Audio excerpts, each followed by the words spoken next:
Bonjour, cette petite vidéo pour vous aider dans le démarrage de l'exercice Top Citation version composant. Donc, sous les yeux, j'ai le code qui a permis de réaliser la première partie de l'exercice Top Citation. Donc, en utilisant un seul élément View, donc ici le root, donc mon application principale ici View, qui va simplement boucler les articles grâce à la directive vFor. Donc je vais, pour chaque citation du tableau des citations triées par vote, afficher une balise article. Donc ici on le voit, le résultat. Donc une balise article pour la citation du lion, de l'ours, du chameau et de l'éléphant. Ok. Ce qu'on va maintenant, c'est simplifier tout ce code ici en l'explosant en différents composants, ou en l'isolant en différents composants. D'accord. Donc pour cette séparation, on va créer un premier composant qui sera le composant ici du lion, enfin de l'image, pardon. C'est qu'on a pour l'instant la représentation du lion. Dans ma partie HTML, ça correspond au code de la balise figure, de l'élément figure. Donc c'est ce bout de code là que je vais remplacer par un composant. D'accord? Alors, pour ce faire, je vais déclarer mon nouveau composant dans mon code JavaScript. Donc je vais ici déclarer mon composant avant le composant global. Donc let citation image, voilà, et égale mon nouveau composant. Pour créer le squelette d'un nouveau composant, on va utiliser le PDF des cheat sheets de View. Donc je copie tout ce code là, voilà, copier, et je viens de coller ici. Voilà. Le composant, ici, attention au nom des composants, on n'ose pas utiliser les majuscules, donc on remplacera les majuscules du nom de la classe ici par des tirets. Donc, citation image. Voilà, ce sera le nom de mon composant. Est-ce que ce composant va utiliser d'autres composants? Non. Donc à l'intérieur de ce composant, je n'aurai pas d'autres composants, donc je peux supprimer ça. Et au lieu de supprimer, je vais le couper. Hop. Et je vais venir l'ajouter à mon élément view. Voilà. En le collant. Et je vais dire à mon élément view, donc mon élément principal, qui va utiliser mon composant citation image. Ici, je viens dire, tu utiliseras citation image. Donc, citation image sera utilisée par mon application principale. Voilà. Alors, première chose à définir dans un composant, c'est propriétés. Donc les propriétés, je le rappelle, permettent à un élément parent, ici notre application principale view, de passer des informations à un composant. Enfant, ici notre élément citation image. Alors, on va analyser quelles informations on a besoin de récupérer dans le code HTML. Donc si je regarde bien mon code, je vais devoir récupérer citation.image, donc l'image, citation.titre et citation.couleur. Donc je récupère que 3 informations de la citation. Donc première option, je pourrais simplement y dire, je passe à citation complète. Citation en format objet. D'accord? Voilà. Donc ça c'est la première chose que je peux faire. Donc si je vais avec cette solution, hop, on va un petit peu améliorer quand même la description de nos propriétés. On va quand même mettre le minimum. Hein. Voilà, donc le type de cette citation, c'est un objet, et surtout il est obligatoire parce que sans cette citation, je ne peux pas afficher mon image. Donc, require est égal à vrai. Je supprime mes autres propriétés, voilà, et je garde que celle-là. Est-ce que j'ai des données particulières pour ce composant? Non, j'ai récupéré toutes les données nécessaires via ma propriété citation, donc ça je peux supprimer. Propriété calculée, on le laisse de côté pour l'instant. Watch, non. Méthode, non plus. On va le garder au cas où. On résoudra peut-être par la suite. Et le template. Donc le template, c'est le code HTML que va générer cette citation. Donc ici, je vais remplacer la template actuelle par un bloc HTML. Je vous rappelle, pour écrire un bloc HTML, on va utiliser l'accent grave pour baliser la chaîne de caractères. Voilà. Supprimer la virgule. Je vais y arriver, hein, pardon. Voilà.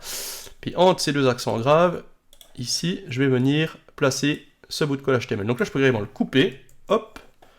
Et je le place ici. Je remets ça un petit peu en forme, la notation notamment. Voilà. Hop. Et hop. Voilà.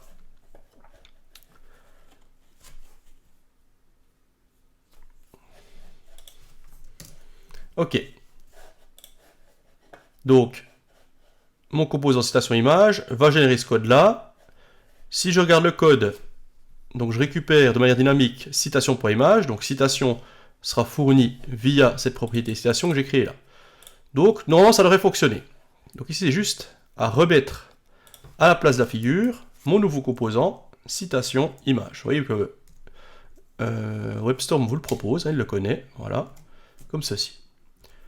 Donc si je fais ça et que je rafraîchis, un petit souci, voilà, donc je vois ma racine, d'accord, ici, avec ces informations, je vois mes objets citation image, ok, et je vois ici que la citation est undefined, d'accord, donc rien n'a été passé, donc je dois même avoir ici une erreur dans ma console qui me dit, voilà, il manque la propriété requise citation, d'accord.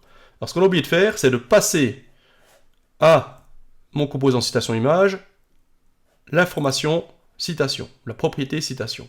Donc pour passer une propriété, on écrit deux points le nom de la propriété, donc citation ici, hop, deux points citation, est égal à quoi? Eh bien, à la citation de la boucle. Donc je colle là. Ainsi je passe citation de la boucle à ma propriété citation de mon composant citation image.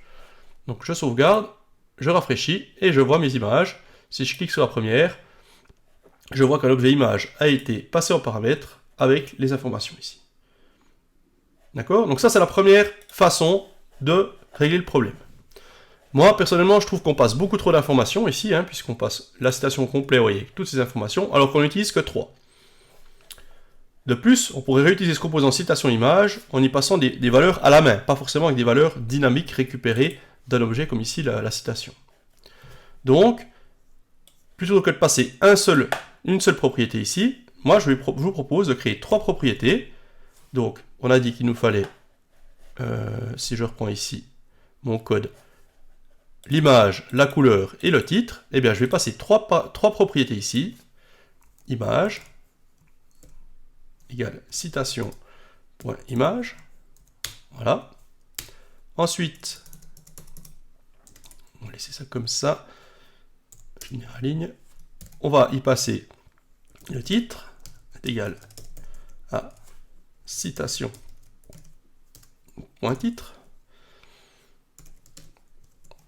Voilà, et je répète encore une fois pour la couleur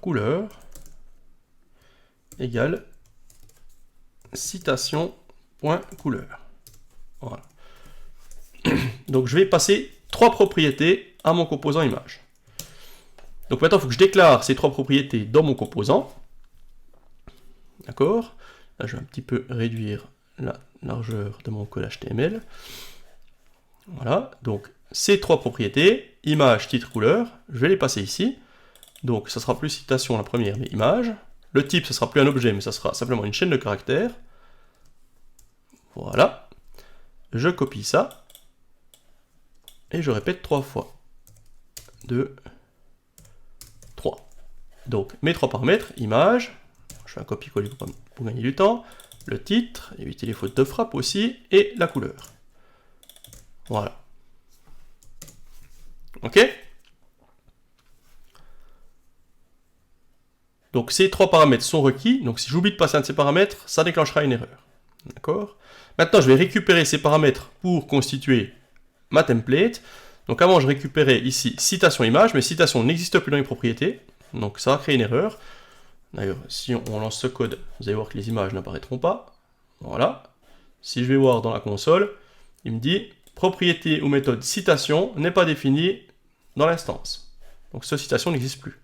Donc là, j'ai plus besoin d'appeler citation.image, mais je peux directement récupérer image. Donc image, pareil pour la couleur, pareil pour le titre. Je rafraîchis, et voilà, tout fonctionne.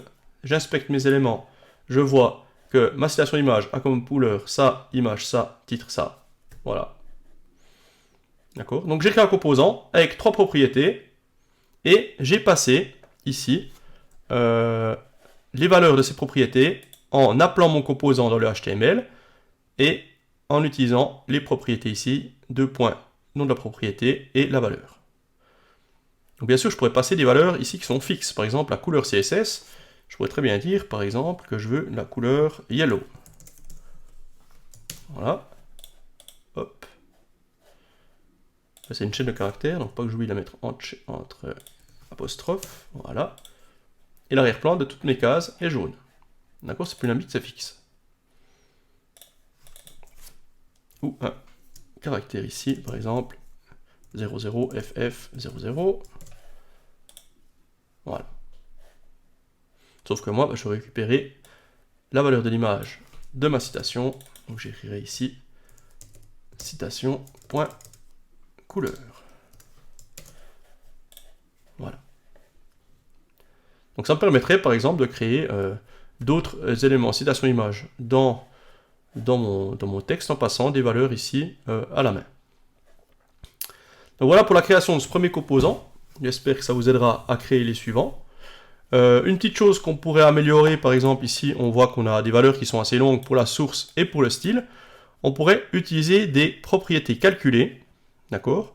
Donc par exemple, ici, dans Computed, je vais appeler, je vais créer une fonction qui s'appelle chemin image, voilà. Et puis je vais récupérer ce bout de code là, je vais le sortir et y dire de retourner cette valeur là.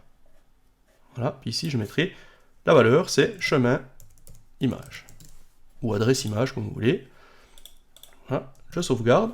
Donc Computed c'est une propriété calculée, donc elle se met à jour automatiquement, alors qu'une méthode ne se met pas à jour automatiquement, il faut l'appeler pour qu'elle se mette à jour. Donc là, si la valeur image change, automatiquement ça sera mis à jour dans la page. Donc ça c'est très important.